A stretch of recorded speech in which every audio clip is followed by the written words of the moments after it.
Я, Дятлов Анатолий Степанович, бывший заместитель главного инженера Чернобыльской атомной электростанции по эксплуатации.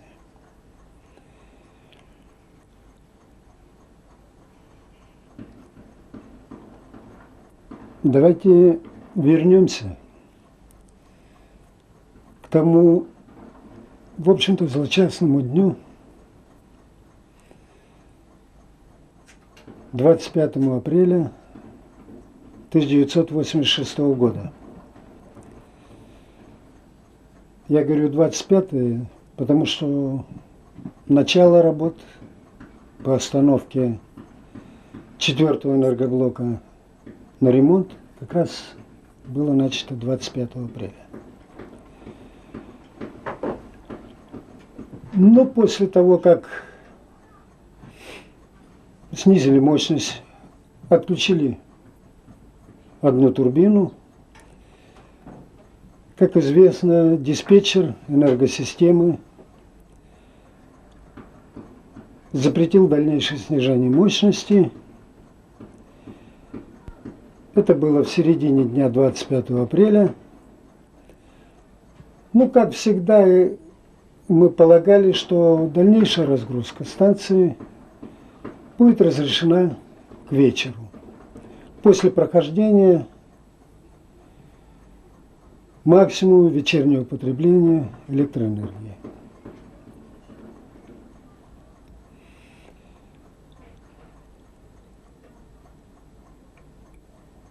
Поскольку у нас еще намечались, то есть не выполнены намеченные работы, которые всегда проводятся в том или ином объеме при остановках энергоблока на ремонт.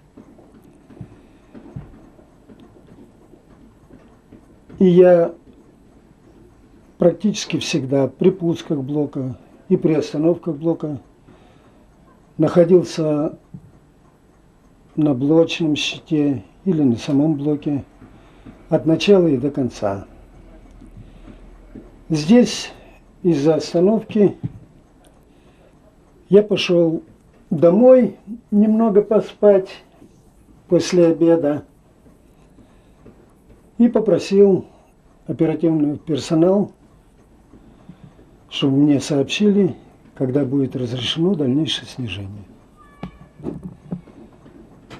Ну, где-то часа 2-3 поспал, и около 10 часов мне позвонили с блока, что разрешено дальнейшее снижение мощности энергоблока. И я пришел на блок. На блочный щит управления пришел около 11 часов, когда мощность реактора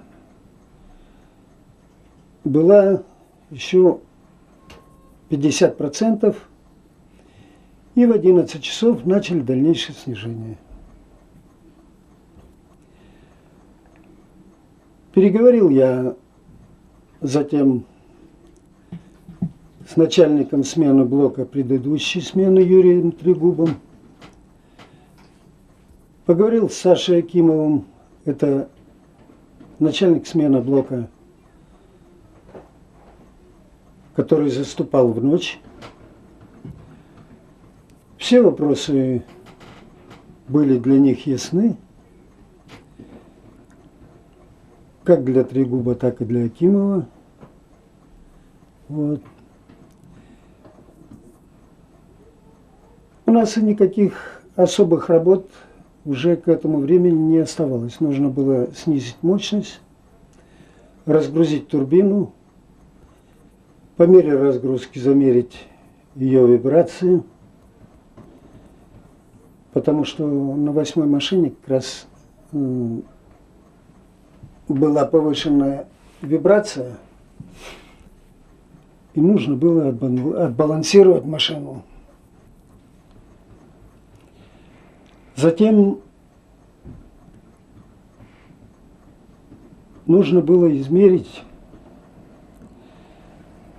ну или провести эксперимент по выбегу турбогенератора и питанию механизмов собственных нужд во время максимальной проектной аварии.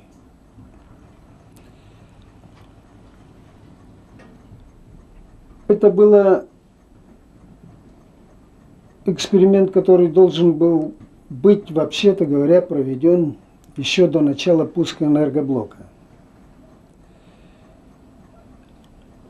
Его при пуске энергоблока не провели. Затем в 1984-м, в 1985 годах был проведен эксперимент, однако показал неудовлетворительные результаты по скорости падения напряжения, и пришлось доработать блок в системе возбуждения генератора. И вот теперь, после доработки, в 1985 году на третьем и на четвертом энергоблоках были проведены эксперименты, но на холостом ходу. А затем намечен эксперимент, наиболее приближенный к реальной обстановке. Провести его было необходимо, и это делается всегда, поскольку это была проектная система.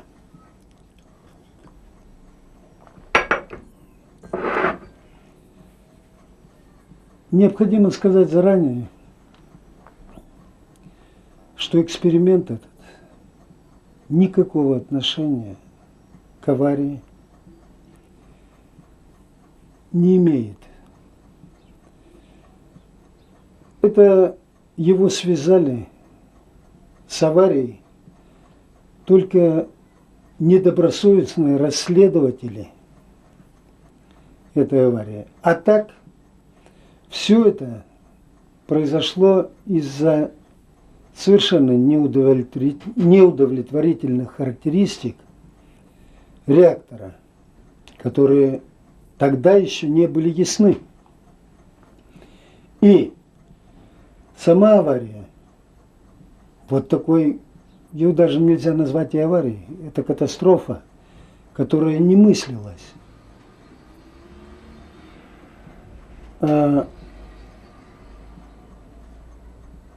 Она могла произойти при проведении любой другой работы. Никоим образом не связанная с проведением эксперимента. Она произошла при проведении эксперимента, но не из-за проведения этого эксперимента. И программа составлена, в общем-то, грамотно, осмысленно. Мы ее обсуждали несколько раз. И она уже до этого была еще обсуждена не раз.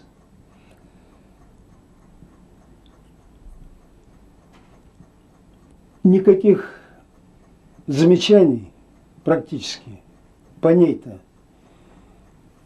и не было, несмотря на то, что после аварии она была под пристальным вниманием очень большого количества специалистов. Но существенных каких-то замечаний ни один не дал. Все это, совершенно натянутое. Особенно говорят, что программа меры безопасности не предусматривала. Неверно это. Если посмотреть всю программу, то там совершенно ясно и четко указаны все меры безопасности, в том числе по переключению питания, электрических систем и прочее. Но хочу сказать, что никакого отношения к аварии эта программа не имела.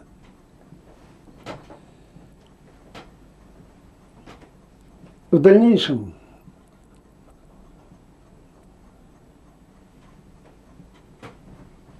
я ушел с блока, то есть с блочного счета управления, пройтись по помещениям не с тем, чтобы осмотреть прямо непосредственно перед остановкой места наиболее интересные для меня, потому что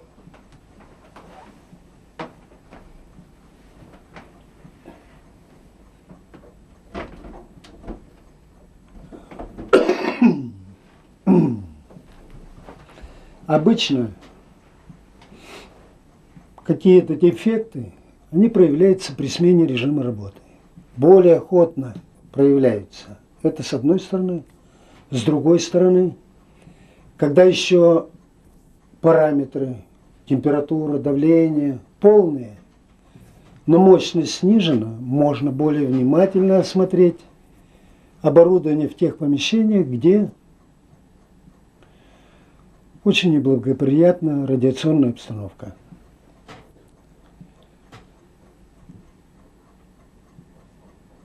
Примерно в половине первой ночи я вернулся на блочный щит управления и прямо от двери увидел, что около щита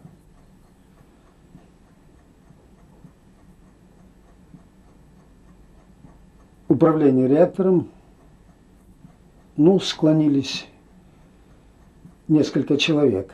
Это был сам оператор реактора Топтунов, Акимов Саша и дублеры, оператор реактора Кудрявцев, Проскуряков.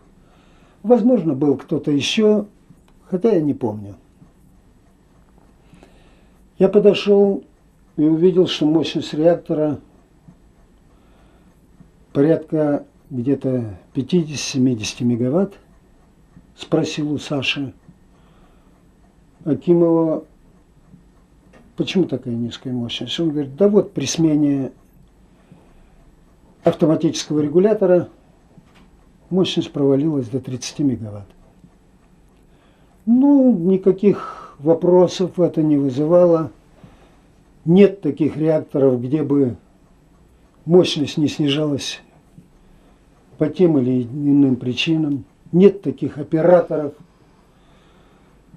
у которых мощность бы не предусмотренно снижалась по каким-то причинам.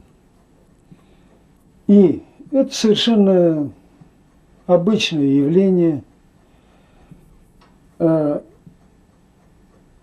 Поэтому у меня никакой тревоги или чего-то не вызвало. Я разрешил подъем дальше мощности.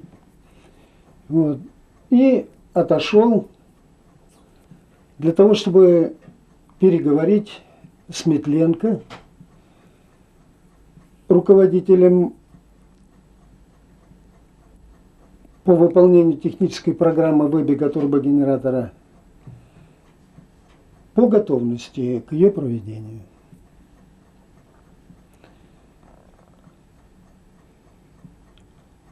Нас обвиняют тут, что вот мы после этого провала в нарушение подняли мощность реактора. Никакого нарушения здесь нет. Все это согласно регламенту. Да, конечно, провал мощности отрицательно повлиял. Но это только на таком реакторе, который выполнен с большими отклонениями от норм проектирования. Только на таком. А так, это все было согласно тех эксплуатационных документов, которые были на 1986 год. И никаких нарушений мы не сделали. И вообще, на нас столько наговорили, что создается впечатление, что мы инструкции изучали только для того, чтобы знать и делать наоборот. Вот. И аварийную защиту вывели в нарушение. На самом деле никакого нарушения. Когда меня арестовали, я следователю сразу же указал, что никакого нарушения нет, и показал пункт регламента. Вот.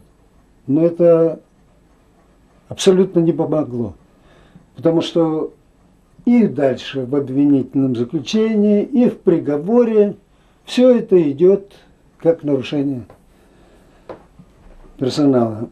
На самом деле никаких нарушений, которые могли бы привести не только к взрыву, а даже к остановке реактора, 26 апреля и 25 оперативный персонал не делал, не допустил. И ни о каком взрыве реактора не может быть и речи, если бы реактор был выполнен согласно правил проектирования реакторов. Вот.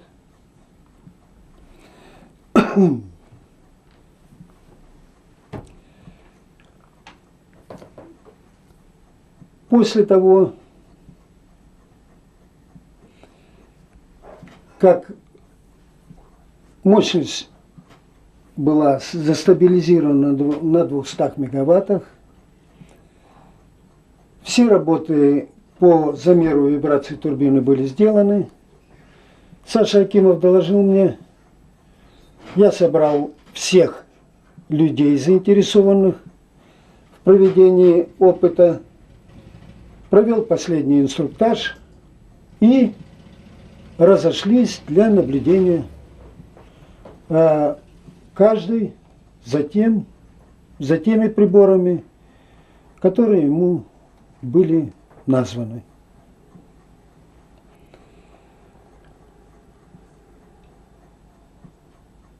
В 1 час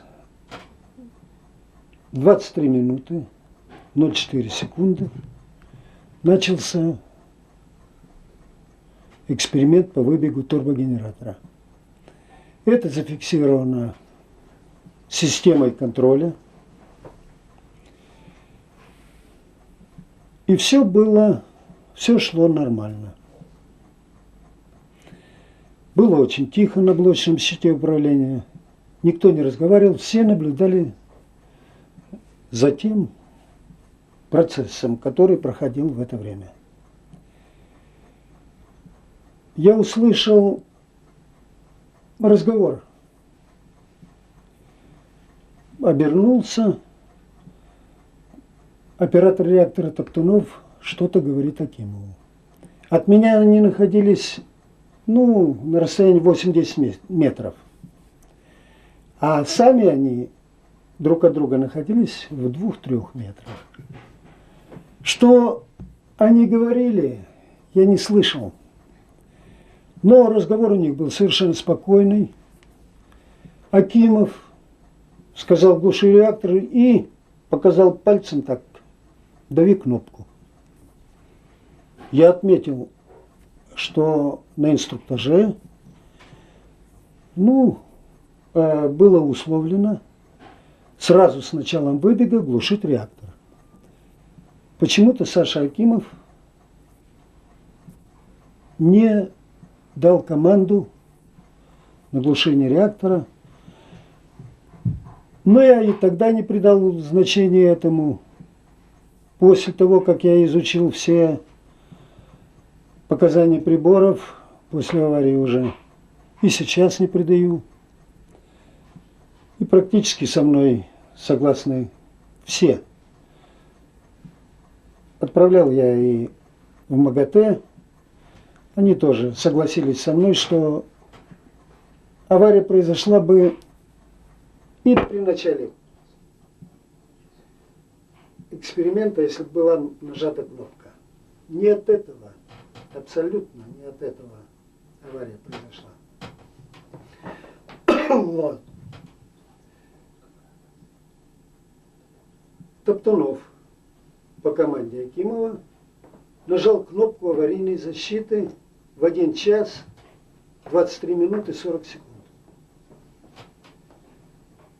Хочу сказать, что кнопка аварийной защиты, это, ну, она так называется, а служит она как в аварийных, так и в самых обычных условиях для того, чтобы останавливать реактор. Вот.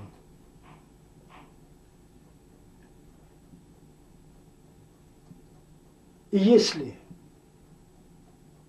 до этого все было спокойно,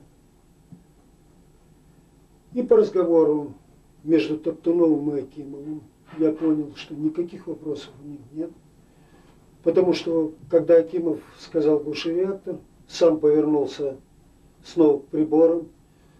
Если было бы что-нибудь тревожное, он обязательно подошел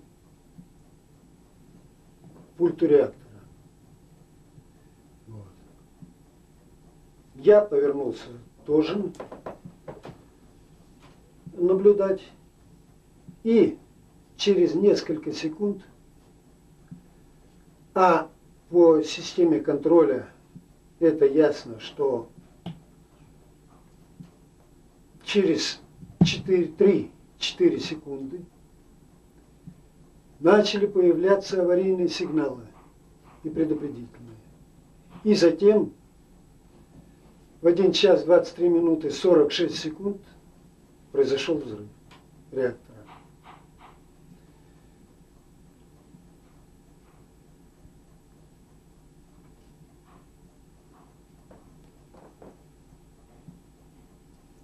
Дальнейшее расследование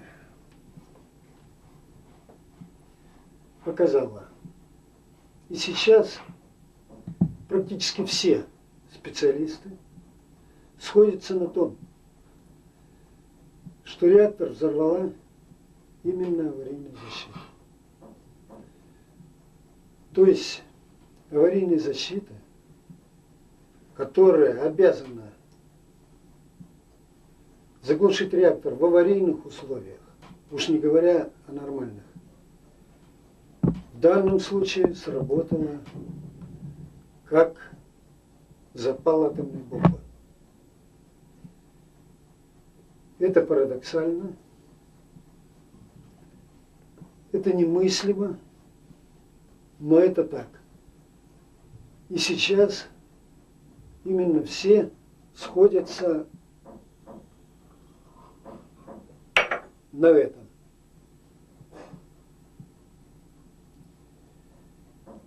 Вообще говоря, можно мыслить, что аварийная защита не справилась с быстротекущим каким-то процессом. Но чтобы сама аварийная защита взрывала реактор, вот такого и помыслить страшно, даже если помыслить невозможно, и в страшном сне не может это присниться. Вот.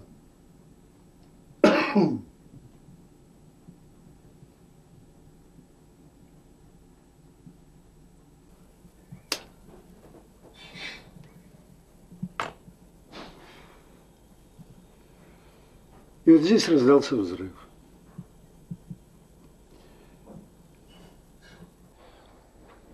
Ну, как это выглядело для меня, это было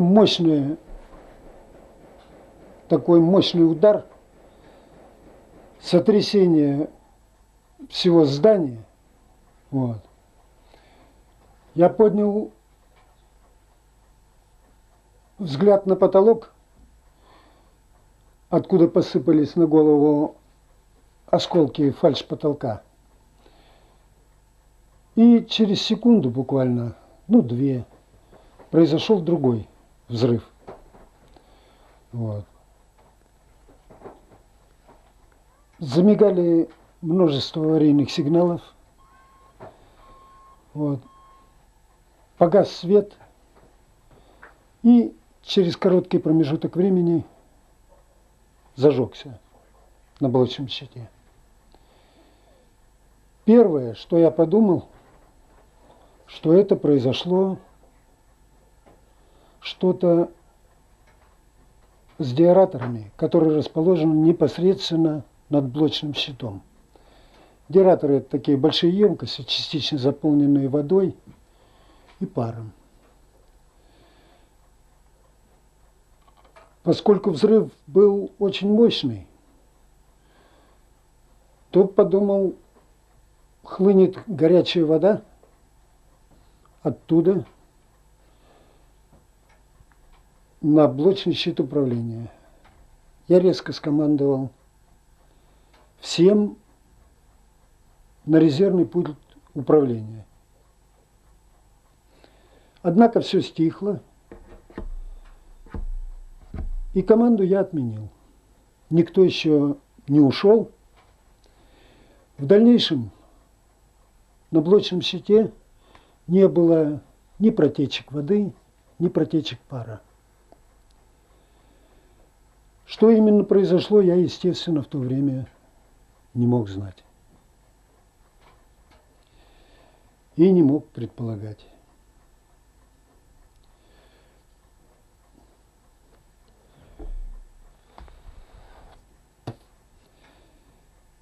По выработанной привычке, это уже стереотип, сразу же после происшествия это смотришь на приборы, на сигнализацию, что же произошло.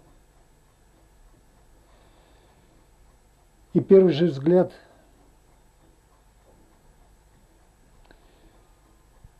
показал, что произошло что-то ужасное. Что это вовсе не авария в обычном смысле слова. Потому что, прямо чуть наискосок от того места, где я стоял, были приборы, показывающие давление в первом контуре. Давление 0.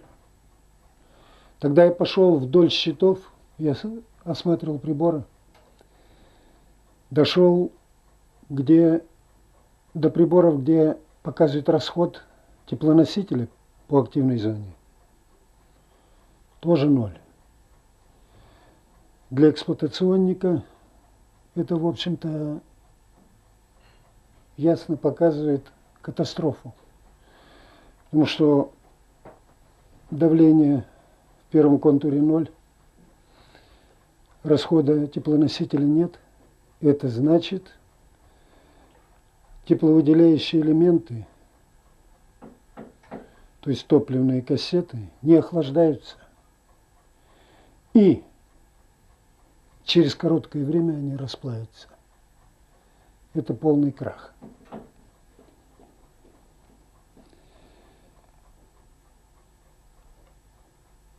Правда, в данном-то случае топливо превратилось в прах при взрыве. Это, конечно, я после уже узнал, что топливо-то превратилось в прах. А в то время я, безусловно, этого не предполагал. Вот. Было совершенно непонятно, что произошло. Потому что авария произошла, будем называть аварией, на самом деле это, конечно, катастрофа.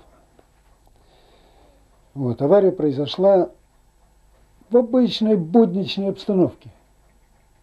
Ничего не предвещало этого. Никаких рискованных каких-то мероприятий, ничего у нас не было. Все было нормально. И после того, как уже все произошло, и расследование показало, что системы контроля в момент нажатия кнопки аварийной защиты не отмечает ни одного аварийного и даже предупредительного сигнала. Все произошло в спокойной, рабочей, будничной обстановке. Вот. Когда произошел взрыв, никто, собственно, не предполагал и не мог представить, что произошло. Я дошел, когда вдоль щитов с приборами до щита управления реактором, ребята стоят, растерянные совершенно. А в общем-то, как они и могли, другого и не могло быть, если оператор нажимает кнопку аварийной защиты, которая должна заглушить реактор в нормальной, спокойной обстановке, и вместо этого получает взрыв, то другого чувства, кроме растерянности, и не может быть. Я не знаю, какой у меня был вид в это время, потому что на себя я со стороны не мог посмотреть. Но чувства свои, я помню, это полное недоумение. Что произошло и почему? Я уже сказал, что разговор Топтунова с Акимовым был совершенно спокойный. Ничего тревожного за 7 секунд до этого взрыва не было. Вот. Когда я взглянул на приборы на щите управления реактором, то, наверное, волосы мои поднялись дыбом. Несмотря на то, что обесточены были муфты управления стержнями аварийной защиты, стержни стоят и находятся в каком-то промежуточном положении, опущенные на 2,5-3 метра. Реактиметр, прибор, который показывает реактивность, показывает положительную величину. А это означает, что мощность реактора должна увеличиваться. И, естественно, у меня это вызвало,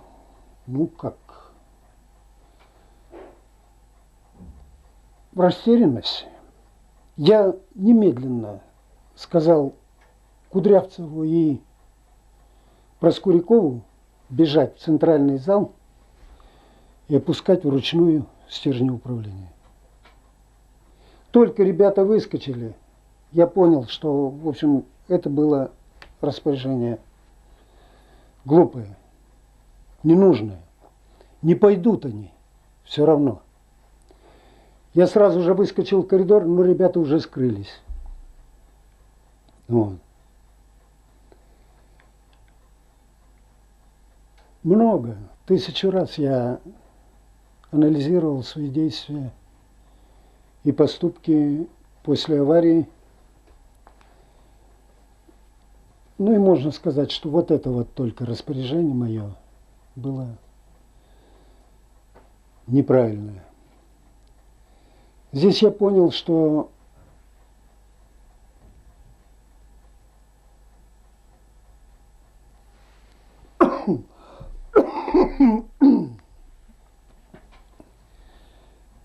произошло непоправимое. Вот. Однако, что именно и что надо делать, ясности не было. Никакой паники среди всех людей, которые находились на блочном щите, это где-то 13-15 человек было. Ничего я не наблюдал. И в дальнейшем никакой паники среди людей, обслуживающих блок, я не наблюдал. И должен сказать, что 26 апреля ни одного своего распоряжения мне не пришлось повторять дважды. Все выполнялось, если это было возможно. Вот. Оперативный персонал после аварии сделал все возможное. К сожалению, для многих это оказалось смертельным. Вот.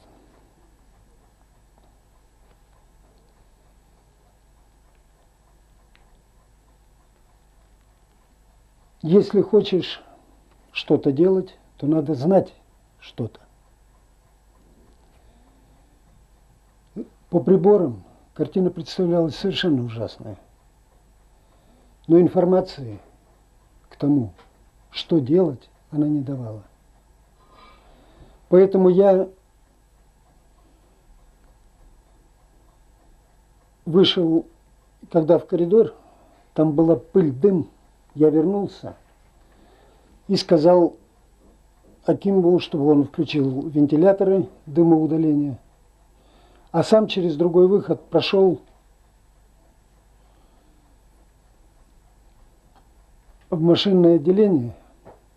Там картина предстала, совершенно ужасная.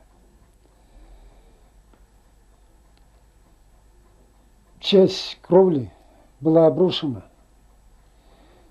Плиты частично обрушились и повредили трубопроводы. Горячая вода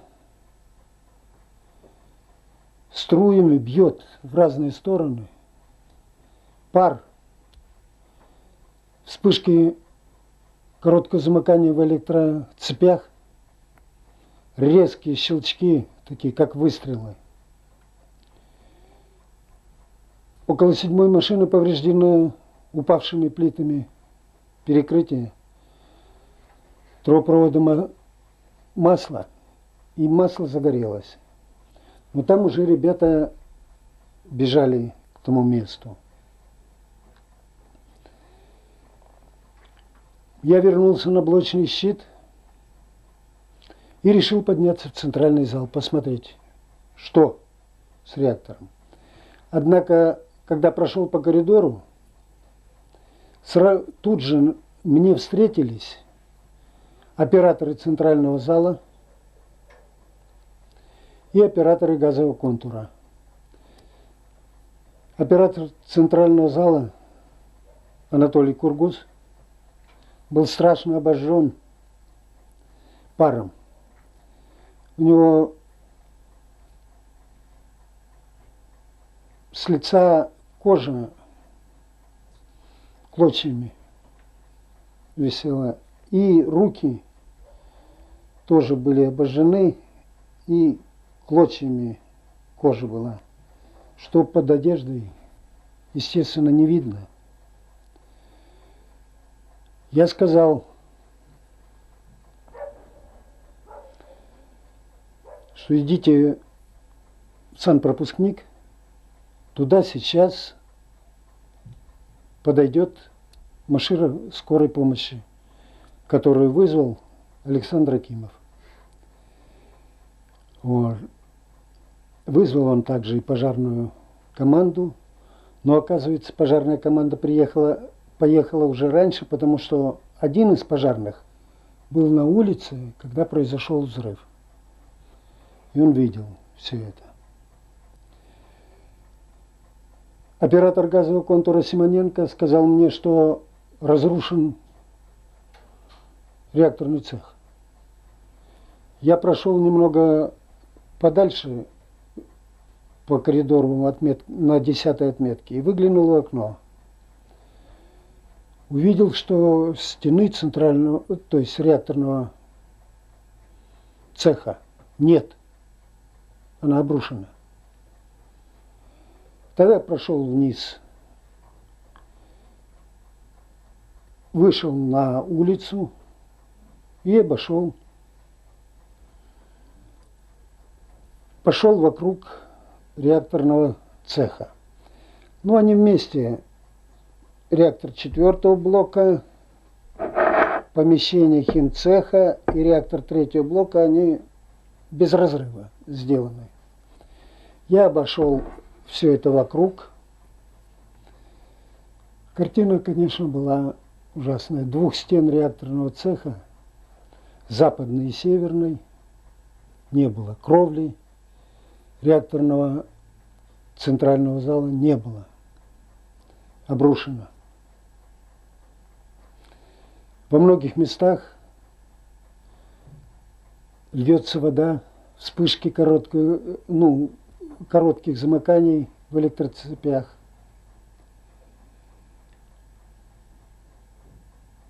На кровле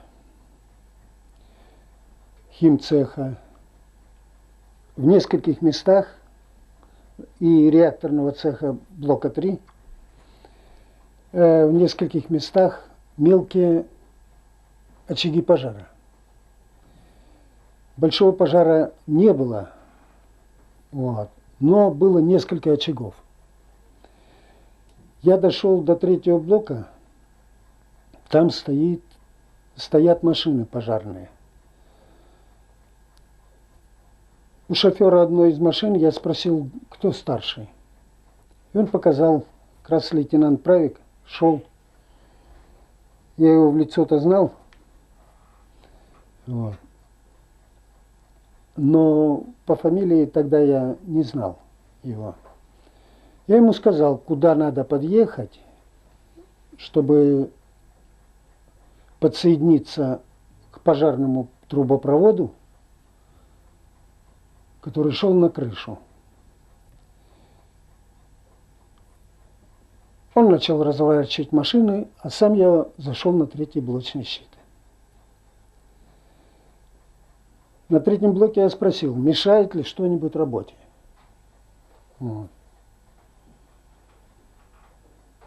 Начальник смены блока Багдасаров Юрий сказал, что осмотрели, пока ничего не мешает.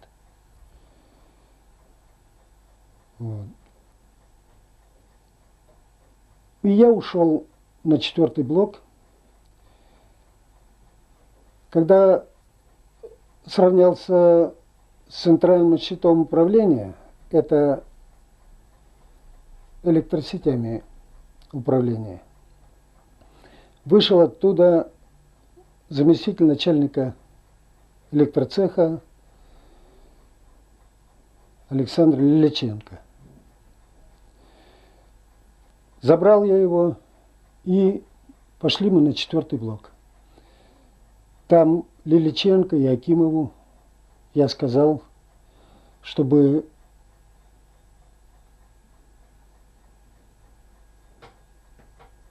обесточивали все механизмы, вытеснили водород из генераторов и сливали масло с турбин. Потому что сделать что-нибудь с реактором было уже, это я понял, было невозможно. С этого времени для меня реактор 4-го блока стал существовать только как источник опасности для рядом стоящих 1-го, 2-го, 3-го блоков. И необходимо было принять меры по предотвращению возникновения новых пожаров. А что они бы возникали в той обстановке, это несомненно. Поэтому самые основные – обесточение, вытеснение водорода, слив масла необходимо было выполнить как можно скорее.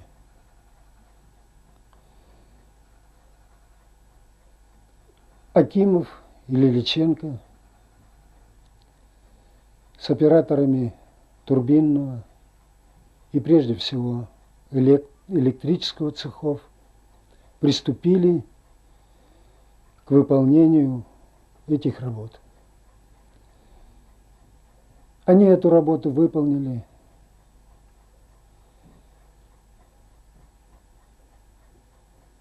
Получили кто тяжкие повреждения, а для кого это оказалось смертельно.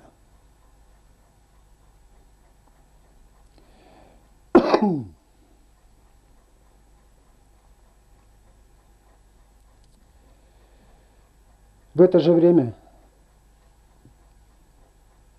Петя Поломарчук принес инженера наладочного предприятия Шашенка Володю. Состояние было, в общем, шоковое. Его обожгло водой, и боль, видимо, превысила все мыслимые пороги. Он только слабо шевелил глазами, но ни стона, ни криков, ничего не было. А когда я проходил, там в коридоре видел красносилки. Я сказал ребятам забрать носилки и отнести Шашенка на медпункт. Поломарчук и Анатолий Шевчук забрали Шашенка и понесли. Вот. К утру Шашенок уже умер. Оказалось, что это вторая жертва. А первая жертва была, это Ходимчук Валерий, оператор главных циркуляционных насосов. Его прямо при взрыве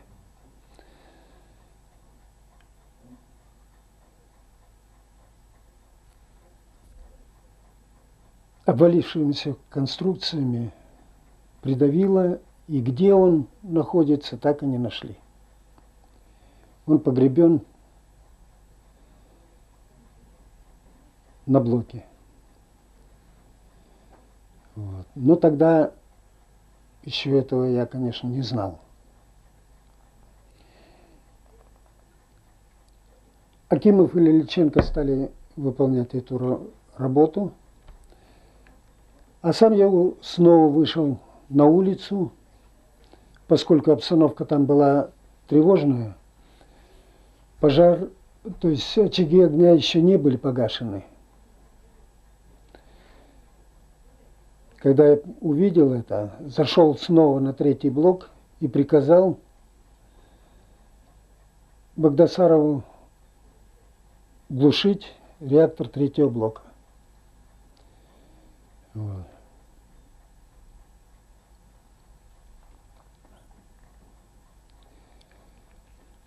А сам пошел снова на 4-й блок. Ну, здесь мы встретились с перевозчиком Валерием, начальником смены реакторного цеха. Он сказал, что нет Ходимчука. Ювченко, я и дозиметрист, и перевозчик пошли в зал ГЦН, в котором должен был быть Ходимчук. Ничего мы не нашли, так и в дальнейшем не нашли. Вот. Но здесь уже все мы были, в плохом физическом состоянии. Вернулся, когда на блочный щит, то произошел полный упадок сил. Видимо, как по физическому состоянию, так и по моральному. Потому что никакой сиюминутной задачи я уже не видел. То, что можно было, то, что я считал возможным, нужным выполнить, Мы уже к этому времени сделали. Ничего другого я не видел. Ну да и, видимо, и по физическому состоянию просто уже не мог я быть, в нормальном, что ли, состоянии. Несколько раз всех нас уже вырвало, и вырвать ничего не оставалось уже, кроме внутренностей. Здесь раздался звонок. Акимов дал мне трубку, сказал, что Брюханов звонит. Брюханов был в штабе гражданской обороны и сказал, чтобы я шел туда.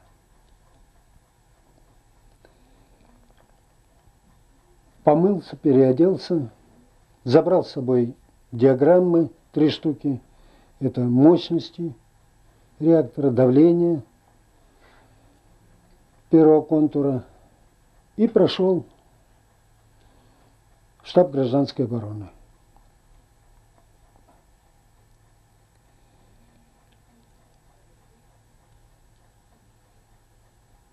Ничего сообщить удовлетворительного, конечно, директору я не мог. Разложил диаграммы, сказал, что произошел наброс мощности, вероятно, в результате какого-то неправильного действия аварийной защиты. Это, конечно, оказалось правдой, но не всей правдой. Вот. А другого я в то время и не мог сообразить. Да, в общем-то, и не соображал, и не пытался сообразить, потому что была работа, которую необходимо было выполнить.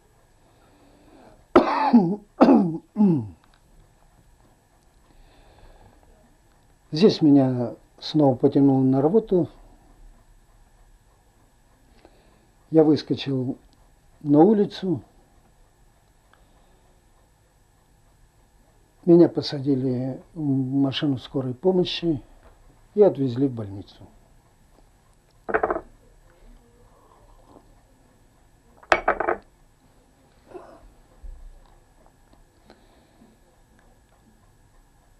Состояние, конечно, было крайне плохое. Однако после того, как медицинская сестра поставила капельницу и 1 или 2 бутылки влила физраствор или что там, уж не знаю, удивительным образом сон пропал. Вышел я, смотрю, и ребята тоже разговаривают. Собрались в курилке, и началось обсуждение. Как, что и почему. И это обсуждение, как, что и почему, продолжалось и в Москве, куда нас отвезли 27 апреля. Одну партию отвезли еще 26 апреля, а большую часть отвезли 27 апреля. И там в больнице я оказался на долгие полгода. Выписался 4 ноября 1986 года. Приехал в Киев. А 4 декабря, через месяц, меня арестовали. Вот. Давайте чуть перервемся. Но арест для меня не явился неожиданностью. Потому что еще в больнице, когда я лежал, то несколько раз приходил следователь. Допрашивал тогда еще как свидетеля. Однако по всему ходу уже было ясно, что обвинен будет персонал. Да другого и быть не могло. В Советском Союзе не происходило аварий из-за плохого оборудования. В Советском Союзе были аварии только по вине обслуживающего персонала. Диспетчер, там, оператор, мастер. А из-за плохого оборудования не было. Таких случаев я не припоминаю, хотя после многое интересовался.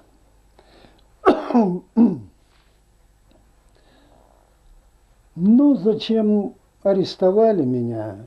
Почему нельзя было обойтись взятием подписки о невыезде? В общем-то, мне это непонятно было. Общественной опасности я не представлял. К декабрю уже все практически свидетели были допрошены. Поэтому как-то повлиять на следствие или на расследование я тоже, на свидетелей я тоже не мог. Ну, арестовали, значит, арестовали. Первое время для меня, конечно, было необременительным, потому что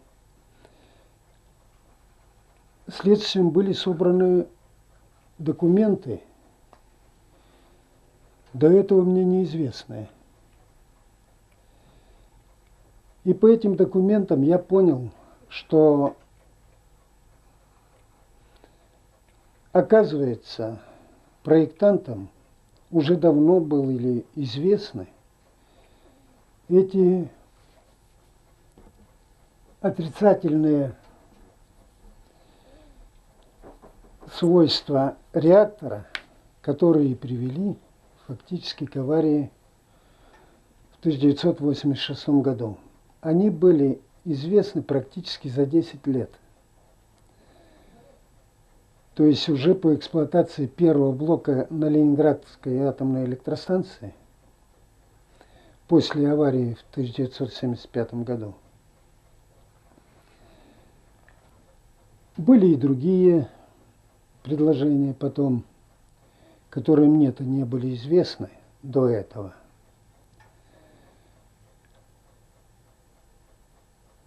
Я знакомился с делами, и для меня уже к декабрю стала полностью ясна картина, почему, как произошел взрыв. И практически с того времени я не изменил нисколько своих представлений об этом. Хотя с этого времени появилось несколько отчетов, расчетов послеаварийных, добавочных. Но они только дополняли картину. А для меня было ясно уже в декабре 1986 года, как это произошло. Суд задержался по разным причинам, в частности из-за болезни главного инженера Николая Максимовича Фомина.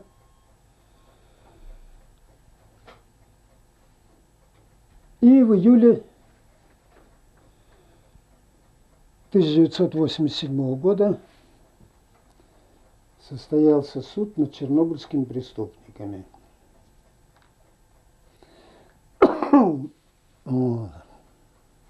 Как это было объявлено. Ну что суд? Другого суда быть не могло. После того, как в июне 1986 года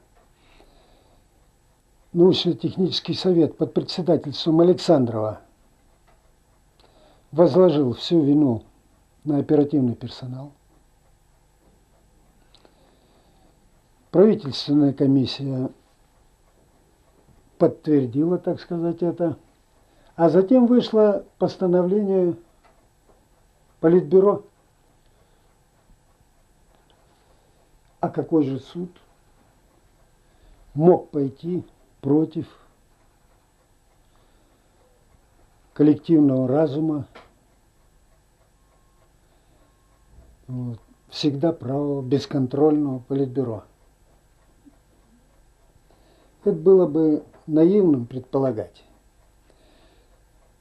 Вот. В общем-то, он был предрешен, исход этого суда. Я хочу только сказать, что судья, в общем-то, четко представлял, что он выполняет вполне определенный социальный заказ. Потому что 24 мои вопроса судебно-технической экспертной комиссии судья отклонил. А эти вопросы были как раз направлены на выяснение, соответствовал ли реактор РБМК-1000 в 1986 году нормам проектирования.